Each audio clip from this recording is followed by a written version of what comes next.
ನಮಸ್ಕಾರ. ಸೂಪರ್ ಗುರು ಯೂಟ್ಯೂಬ್ ಚಾನೆಲ್ಗೆ ಸ್ವಾಗತ. ಸ್ನೇಹಿತರೆ, ಚಿತ್ರರಂಗದವರ ನಟ್ಟು ಬೋಲ್ಟು ಟೈಟ್ ಮಾಡೋದಾಗಿ ಉಪಮುಖ್ಯಮಂತ್ರಿ ಡಿ.ಕೆ. ಶಿವಕುಮಾರ್ ನೀಡಿದಂಥ ಹೇಳಿಕೆಗೆ ಇದೀಗ ಚಿತ್ರರಂಗದವರು ತೀವ್ರ ಅತೃಪ್ತಿಯನ್ನ ವ್ಯಕ್ತಪಡಿಸಿದ್ದಾರೆ, ಆಕ್ರೋಶವನ್ನ ವ್ಯಕ್ತಪಡಿಸಿದ್ದಾರೆ.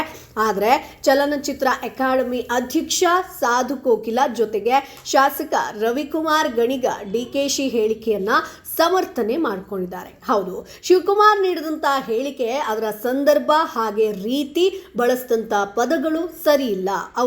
ಅವರ ಮಾತನ್ನ ಹಿಂತೆಗೆದುಕೊಳ್ಬೇಕು ಅಂತ ಹೇಳಿ ನಿರ್ದೇಶಕ ಟಿ.ಎಸ್. ನಾಗಾಭರಣ ಆಗ್ರಹವನ್ನ ಮಾಡಿದ್ದಾರೆ. ಚಿತ್ರೋತ್ಸವದಂಥ ವೇದಿಕೆಯಲ್ಲಿ ಈ ರೀತಿ ಮಾತನಾಡಬಾರ್ದಾಯ್ತು. ಅದು ಯಾವ ಸಂಸ್ಕಾರದಿಂದ ಬಂದಿದೆಯೋ ಆ ಸಂಸ್ಕಾರಕ್ಕೆ ಒಗ್ಗಿ ಹೋಗಿರೋದ್ರಿಂದ ನಾವದನ್ನು ದುರಾದೃಷ್ಟ ಅಂತ ಹೇಳಿಕೊಳ್ಬೇಕು ಅಂತ ಹೇಳಿದ್ದಾರೆ. ಇನ್ನು ಚಿತ್ರರಂಗದ ಕಲಾವಿದರಲ್ಲಿ ಒಗ್ಗಟ್ಟಿಲ್ಲ ಅನ್ನುವಂಥ ಜಗ್ಗೇಶ್ ಹೇಳಿಕೆಗೂ ಪ್ರತಿಕ್ರಿಯೆಯನ್ನ ನೀಡಿದ್ದಾರೆ ನಾಗಾಭರಣ. ಜಗ್ಗೇಶ್ ಅವರೇ ಸ್ವತಃ ನಾಯಕರು, ಅವರೇ ಮುಂದಾಳತ್ವವನ್ನು ವಹಿಸಿ ಚಿತ್ರರಂಗವನ್ನು ಒಂದು ಮಾಡಬಹುದು.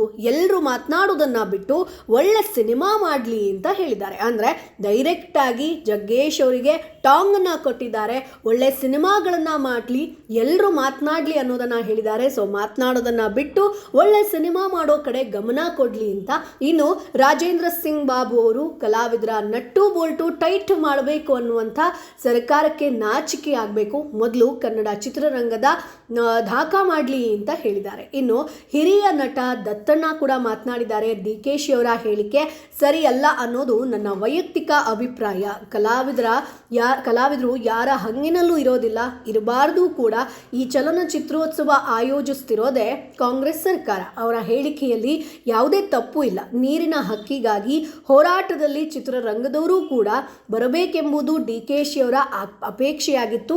ಚಲನಚಿತ್ರೋತ್ಸವದ ಆಯೋಜನೆ ಬಗ್ಗೆ ಜನವರಿ 6ರಂದೇ ನಿಶ್ಚಯಾಗಿತ್ತು. ನಾನೇ ಖುದ್ದಾಗಿ ವಾಣಿಜ್ಯ ಮಂಡಳಿಗೆ ಹೋಗಿ 100 ಆಹ್ವಾನ ಪತ್ರಿಕೆ ಪಾಸನ್ನ ನೀಡಿದ್ದೀನಿ, ಅಂಚೆ ಮೂಲಕ ಕೂಡ ಅನೇಕರಿಗೆ ಕಳಿಸಿದ್ದೀನಿ ಅನ್ನುವಂಥ ವಿಚಾರವಾಗಿ ಸಾಧು ಕೋಕಿಲ ಹೇಳಿದ್ದಾರೆ. ಅಂದರೆ ಚಲನಚಿತ್ರ ಅಕಾಡೆಮಿ ಅಧ್ಯಕ್ಷ ಇವರು ಡಿ.ಕೆ.ಶಿ ಪರವಾಗಿ ಮಾತನಾಡಿದ್ದಾರೆ. ಅಂದರೆ ಕಾಂಗ್ರೆಸ್ ಸರ್ಕಾರ ಆಯೋಜಿಸ್ತಾ ಇದೆ, ಸೊ ಆ ಒಂದು ಹೇಳಿಕೆಯಲ್ಲಿ ಏನೂ ಕೂಡ ತಪ್ಪಿಲ್ಲ. ಸೊ ಹೋರಾಟಕ್ಕಾಗಿ ಎಲ್ಲರೂ ಕೂಡ ಬರೋದು ತುಂಬ ಇಂಪಾರ್ಟೆಂಟ್. ಸೊ ನಾನು ಅವರಿಗೆ ಪಾಸ್ ಕೂಡ ಕೊಟ್ಟಿದ್ದೀನಿ, ಇನ್ವಿಟೇಷನ್ ಕೂಡ ಕೊಟ್ಟಿದ್ದೀನಿ, ಆದರೂ ಕೂಡ ಈ ರೀತಿಯಾಗಿ ಆಗಿರೋದು ತುಂಬ ತಪ್ಪು ಅನ್ನುವಂಥ ವಿಚಾರವಾಗಿ ಸಾಧು ಕೋಕಿಲ ಹೇಳಿದ್ದಾರೆ. ನಿರ್ದೇಶಕ ಟಿ.ಎಸ್. ನಾಗಾಭರಣ ಅವರು ಕೊಟ್ಟಿರುವಂಥ ಒಂದು ಹೇಳಿಕೆ ಸಿಕ್ಕಾಪಟ್ಟೆ ವೈರಲ್ ಆಗ್ತಾ ಇದೆ. ಎಲ್ಲರೂ ಕೂಡ ಸೇರಿ ಯಾಕೆ ಸೇರ್ತಾ ಇಲ್ಲ, ಯಾಕೆ ಚಿತ್ರರಂಗವನ್ನು ಒಂದು ಮಾಡ್ತಾ ಇಲ್ಲ ಅನ್ನುವಂಥದ್ದಾಗಿ ಹೇಳ್ತಾ ಇದ್ದಾರೆ. ಸೊ ಶಿವಕುಮಾರ್ ನೀಡಿದಂಥ ಹೇಳಿಕೆಗೆ, ಅವರು ಮಾಡಿದಂಥ ಸಂದರ್ಭದಲ್ಲಿ ಮಾತನಾಡಿದಂಥ ರೀತಿ, ಬಳಸಿದಂಥ ಪದಗಳು ಸರಿ ಇಲ್ಲ ಅನ್ನುವಂಥದ್ದಾಗಿ ನಿರ್ದೇಶಕ ಟಿ.ಎಸ್. ನಾಗಾಭರಣ ಆಕ್ರೋಶವನ್ನು ವ್ಯಕ್ತಪಡಿಸಿದ್ದಾರೆ. ಯಾವ ಸಂಸ್ಕಾರದಿಂದ ಬಂದಿದೆಯೋ ಆ ಸಂಸ್ಕಾರಕ್ಕೆ ಒಗ್ಗಿ ಹೋಗಿರೋದ್ರಿಂದ ನಾವದನ್ನು ದುರಾದೃಷ್ಟ ಅಂತ ಹೇಳಬೇಕು ಅಷ್ಟೇ ಅನ್ನುವಂಥ ವಿಚಾರವಾಗಿ ಹೇಳಿರುವಂಥದ್ದು ಈಗ ವೈರಲ್ ಆಗ್ತಾ ಇದೆ. ಸೊ ಸ್ನೇಹಿತರೆ, ನಿಮ್ಗೆ ಏನು ಅನ್ಸುತ್ತೆ? ಚಿತ್ರರಂಗದಲ್ಲಿ ಒಂದು ಫ್ಯಾಮಿಲಿ ಅನ್ನುವಂಥದ್ದು ಇದೆಯಾ? ಎಲ್ಲರೂ ಕೂಡ ಒಗ್ಗೂಡಿದ್ದಾರಾ ಅಥವಾ ಎಲ್ಲರೂ ಕೂಡ ಬೇರೆ ಬೇರೆ ಇದ್ದಾರಾ? ನಿಮ್ಮ ಅಭಿಪ್ರಾಯ ಏನು? ಅದನ್ನು ಕಮೆಂಟ್ ಬಾಕ್ಸ್ ಮೂಲಕ ತಿಳಿಸಿ. ನಮ್ಮ ಚಾನಲನ್ನು ತಪ್ಪದೇ ಸಬ್ಸ್ಕ್ರೈಬ್ ಮಾಡಿ.